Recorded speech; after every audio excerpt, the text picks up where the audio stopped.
पद नहीं बढ़ाने वाली खबर की। उसके बाद प्रदेश के 44 जिलों में आरटीओ में बढ़ रही सुविधाओं की छानबीन करेंगे।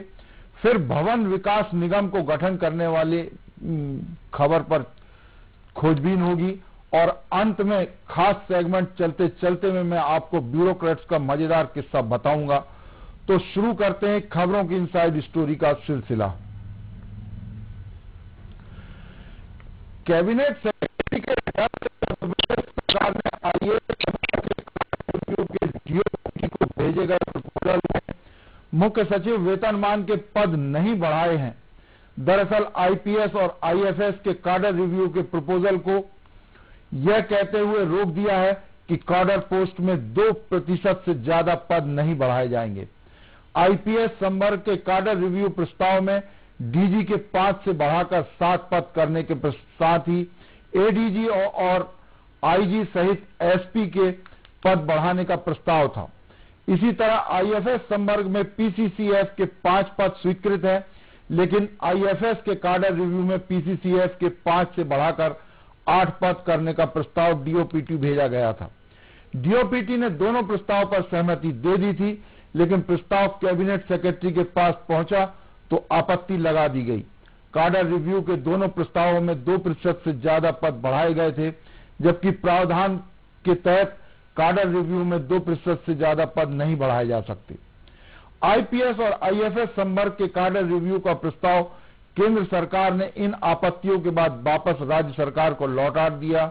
यही कारण है कि आईएएस संवर्ग के काडर रिव्यू का प्रपोजल जो डीओपीटी को भेजा गया है, उसमें प्रमुख सचिव, सचिव और अपर सचिव के साथ ही नॉन काडर पोस्ट के 25 पद बढ़ाने का प्रस्ताव शामिल किया गया है, लेकिन मुख्य सचिव वेतनमान के एक भी पद को नहीं बढ़ाया गया है। वर्तमान में मुख्य सचिव वेतनमान के 7 पद स्वीकृत हैं, जबकि नॉन काडर के मुख्य सचिव वेतनमान के 7 पद मिले हुए हैं। इस तरह मध्य प्रदेश के आईएएस संवर्ग में मुख्य सचिव वेतनमान के काडर और नॉन काडर के 14 पद हो गए हैं। इस तरह 14 पदों पर मुख्य सचिव सहित अपर मुख्य सचिव स्तर के अधिकारी पदस्थ किए जा सकते हैं। वर्तमान में मुख्य सचिव इकबाल सिंह बैस सहित इस वेतनमान में 15 अधिकारी कार्यरत हैं। इनमें केंद्र से वापस लौटे शैलेंद्र सिंह का नाम भी शामिल है। मुख्य सचिव वेतनमान के काडर और नॉन काडर के स्वीकृत पद से 1 पद ज्यादा मध्य प्रदेश सरकार ने बना लिया। जरूरत महसूस हो रही है, लेकिन नियम कड़े जो आड़े आ रहे हैं और केंद्र सरकार के कैबिनेट सेक्रेटरी के सख्त रवैये के चलते इस बार मुख्य सचिव वेतनमान के एक भी पद बढ़ाने का प्रस्ताव नहीं भेजा गया। मध्य प्रदेश आईएएस संवर्ग में वर्ष 2016 में हुए काडर रिव्यू में 439 पद स्वीकृत हैं। इनमें से सीनियर काडर पोस्ट 238 है। यदि केंद्र सरकार आईएएस संवर्ग के काडर रिव्यू के प्रस्ताव को मंजूरी दे देगी तो मध्य प्रदेश में आईएएस संवर्ग के मौजूदा स्वीकृत 439 पद बढ़कर 464 पद हो जाएंगे। मध्य प्रदेश में प्रमुख सचिव के स्वीकृत पद 25 हैं। काडर रिव्यू में इनको बढ़ाकर 28, सचिव के स्वीकृत पद 15 को बढ़ाकर 20, कलेक्टर के स्वीकृत 51 पद को बढ़ाकर 52, जिला पंचायत के सीईओ के स्वीकृत 22 पद को बढ़ाकर 30, अपर सचिव के स्वीकृत 20 पद को बढ़ाकर 25 और नॉन काडर के स्वीकृत 25 पद को बढ़ाकर 30 करने का प्रपोजल डीओपीटी को भेजा गया है। इसी विषय पर विस्तार से चर्चा करने के लिए हमारे साथ मौजूद हैं वरिष्ठ पत्रकार प्रवीण शर्मा। प्रवीण शर्मा जी, आपका इनसाइड राजतंत्र में स्वागत है। जी धन्यवाद उमेश जी। प्रवीण जी, कैबिनेट सेक्रेटरी के डर से चीफ सेक्रेटरी के जो वेतनमान के पद हैं वो आईएएस संवर्ग में काडर रिव्यू में डीओपीटी को भेजे ही नहीं, जबकि एक पद बढ़ा के यहाँ पर काम लिया जा रहा है। 14 पद है सीएस वेतनमान के और 15 अधिकारी इस पे काम कर रहे हैं। क्या कहेंगे? ये कहीं ना कहीं देखिए, ये पदों की यहाँ तक बात है और अधिकारियों की बात है, ये जरूरत होती है पदों की पूरी कार्य व्यवस्था में, प्रणाली में, तो इसलिए पद बनते हैं और उनके कैडर के से उनका रेशो भी डिसाइड होता है कि कितने पद रहेंगे। और यहाँ तक आप कह रहे हैं कि एक पद और जो भेजा तो वो वहाँ भेजा कैडर रिव्यू के लिए नहीं भेजा गया। तो ये मुझे लगता है कि जो केंद्र और मध्य प्रदेश के बीच में जो लगातार खींचतान मची हुई है लेके, क्योंकि अगर आपको ख्याल होगा अभी केंद्र सरकार ने का जो अपना निकाला उसमें कई राज्य जो है आईएएस को भेजने को तैयार नहीं है। तो इसलिए नॉन कैडर में ज्यादा ये पद बढ़ते जा रहे हैं, जो कैडर के पद हैं वो खाली पड़े हुए हैं। तो एक असंतुलन की स्थिति बनी हुई है केंद्र और राज्यों के बीच में। इसी को मुझे लगता है कि इसको देखते हुए पद छुपाए गए होंगे या जो भेजे जा रहे थे वो भेजे नहीं गए, लगातार उसके प्रस्ताव बना के भेजा था वो नहीं भेजा है। जी भाई प्रवीण जी, अखिल भारतीय सेवा के कैडर रिव्यू में कैडर पोस्ट में दरअसल 2% से ज्यादा पद नहीं बढ़ाने का प्रावधान है, इससे ज्यादा नहीं बढ़ाए जा सकते। लेकिन कई बार देखा गया है, इसी बार आईपीएस और आईएफएस ने 2% से ज्यादा पद बढ़ा दिए। यही कारण है कि जो कैबिनेट डीओपीटी ने तो हालांकि इसको हरी झंडी दे दी थी, लेकिन डीओपीटी ने माफ कीजिएगा, इसमें कैबिनेट सेक्रेटरी ने आपत्ति उठा ली। आईएफएस में पीसीसीएफ के 5 से उन्होंने 8 पद कर दिए थे, इसमें बढ़ा दिए थे, और इसी तरह आईपीएस में डीजी के 5 से 7। यही डर उनको सता रहा था। ऐसा तो नहीं है कि कहीं इसमें भी कोई रोक टोक ना लग जाए, कैबिनेट सेक्रेटरी आपत्ति ना उठा लें? बिल्कुल, ये भी एक बड़ी वजह हो सकती है और होना भी चाहिए। मुझे लगता है कि जो एक बार कहते हैं कि खजूर का जला हुआ भी फुफुद के पीता है, ये उसी तरह का एक कदम है।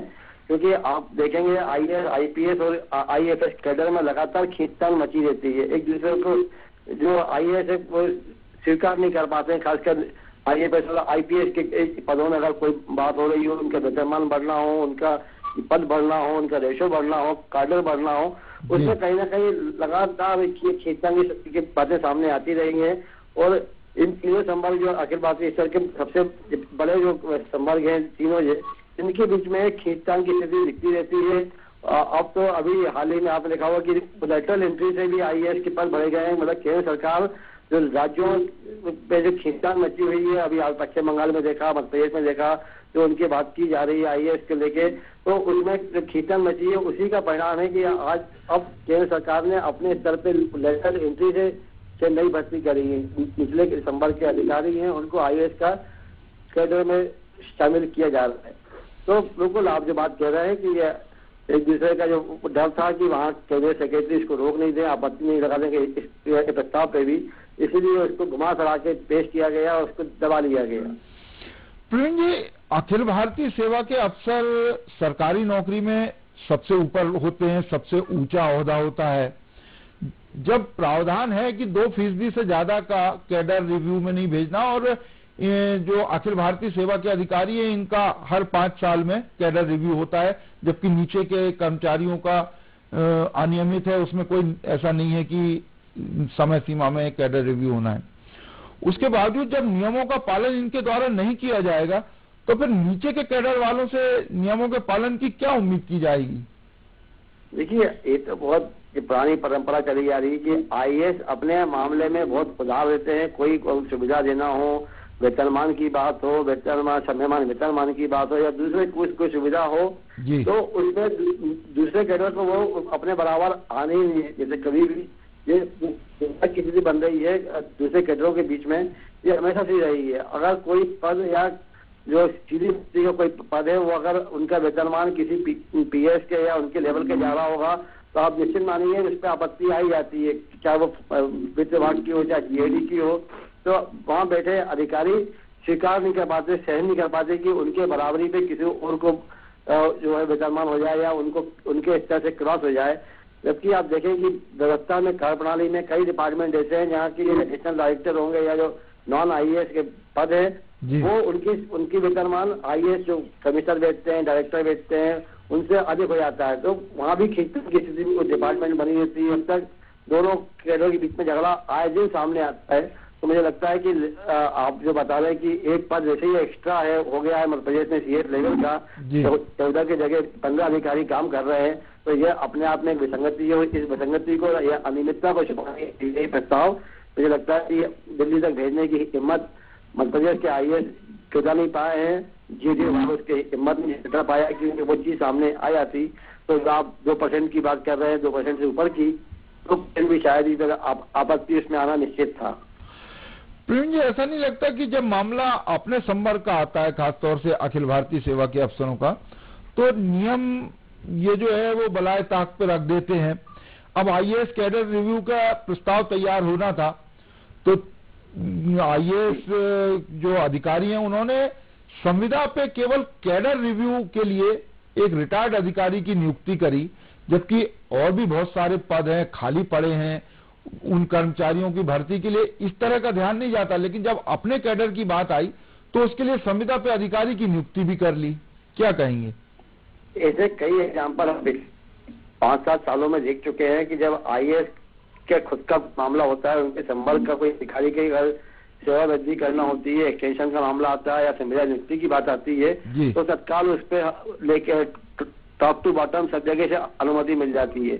वहीं अगर दूसरे कैडर का या नॉन कैडर का जो अधिकारी होता है, एसएस लेवल का होता है, उसका अगर कोई मामला, हर तरह की आपत्ति आ जाएगी, चाहे वो जीएडी की हो चाहे फाइनेंस की हो, वहां बैठे अधिकारी, ये अधिकारी उसको स्वीकार नहीं कर पाते और उसको कहीं से भी अनुमति नहीं मिल पाती है और उसको घर बैठना पड़ता है। लेकिन हमारे प्रदेश में अपन ने देखा है, आपने भी देखा होगा कि लगातार कई पदों पर आज भी रिटायर्ड अधिकारी कर रहे हैं जो एक्सटेंशन पे काम कर रहे हैं, उनकी कहते हैं पुनर्वास जितनी जल्दी हो जाता है दूसरे कैडर के या हो, चाहे वो आईएएस हो या फिर नॉन कैडर के लोगों, मतलब प्रशासनिक सेवा के अधिकारी हो, कितने सीनियर मोस्ट हो, वो उनको पुनर्वास में बहुत दिक्कत आती है बनस्पत आईएएस के, क्योंकि आईएएस अपने संवर्गों के हितों की रक्षा और संरक्षण और संवर्धन जितना अच्छे से कर पाते हैं, मुझे लगता है कि कोई भी कैडर का अधिकारी उस ढंग पे काम कर पाता हो या अपने मंसूबों को अंजाम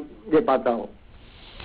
प्रवीण जी, अभी अपन मुख्य सचिव के वेतनमान के कैडर और नॉन कैडर की बात कर रहे थे कि आईएएस संवर्ग में सीएस के वेतनमान के कैडर के 7 हैं और नॉन कैडर के भी 7 पद हैं। इस तरह से कैडर और नॉन कैडर के 14 पद हैं, लेकिन उसके अगेंस्ट में 15 अधिकारी पदस्थ हैं और काम कर रहे हैं, मुख्य सचिव को शामिल करते हुए। यदि यही बात किसी और संवर्ग में होती, नीचे के दूसरे जो राज्य प्रशासनिक सेवा है या और भी कोई दूसरे संवर्ग में हो कर्मचारियों की, तो तत्काल रिवर्ट कर दिया जाता, तो उनको अतिरिक्त उस पर काम नहीं करवाया जाता। जबकि अखिल भारतीय सेवा के अधिकारी अतिरिक्त काम कर रहे हैं इतने बड़े ओहदे पे, तो उसमें कोई उनको गलत या कुछ वो नजर नहीं आ रहा। देखिए भाई जी, आईएएस लॉबी जो है उसको अगर आप देखेंगे पिछले कई सालों में, या आप दूसरे जो चाहे वो कोई भी छोटे कार्यालय हो जिले स्तर के या फिर कोई भी कार्यालय हो, संस्थान हो जो नए बने हैं, उन सब में आज भी जो नॉन आईएएस कैडर के पद है वो लगातार बहुत बड़ी संख्या में खाली पड़े हुए हैं। उनकी प्रमोशन, उनका सब कुछ रखा हुआ है। जगह जगह सुप्रीम कोर्ट के ऑर्डर का हवाला देते हुए उसको रोक दिया जाता है, लेकिन आईएएस के जो पद है उनमें कहीं कोई दिक्कत नहीं आ पा रही। उनकी जो सुविधाएं हैं, उनका जो हित है, उनके जो भी सुविधा कहते हैं सेवा नियम है, उनमें कहीं कोई रोक नहीं आ रही है। उनके मतलब लगातार हर समय पे उनके जो प्रमोशन होना है या उनका कैडर बदलना है या वेतनमान बदलना है, वो तो मुझे लगता है कि ये विसंगति है। इसीलिए यही बात है कि ये प्रस्ताव जिनका उनका फायदा होने वाला था उस तक को लिया है। अगर वो अपने फायदे को रोक के कोई काम कर रहा है, इसका मतलब ये है कि उसके पीछे बहुत बड़ा कोई कारण होगा। और जो आपने बात उजागर की है कि 15 अधिकारी काम कर रहे हैं 14 पदों के अगेंस्ट में, ये भी एक बहुत रीजन है उसके लिए प्रस्तावना भेजने का। और विसंगति की आप बात करेंगे तो आप देखिए जिन पदों पर सीधे डिपार्टमेंटल जो पद है उनमें भी आज आईएएस पहुंच रहे हैं। आईएएस की संख्या बढ़ती जा रही है। उसके मंत्रालय में जो है अधिकारी नहीं है आईएएस के। दिल्ली इनको भेजा जाना, दिल्ली जाने वाले लोग नहीं है। केंद्र सरकार उस पर नाराजगी कर चुकी है कि इतने अधिकारी होने चाहिए, वो आ नहीं पा रहे हैं।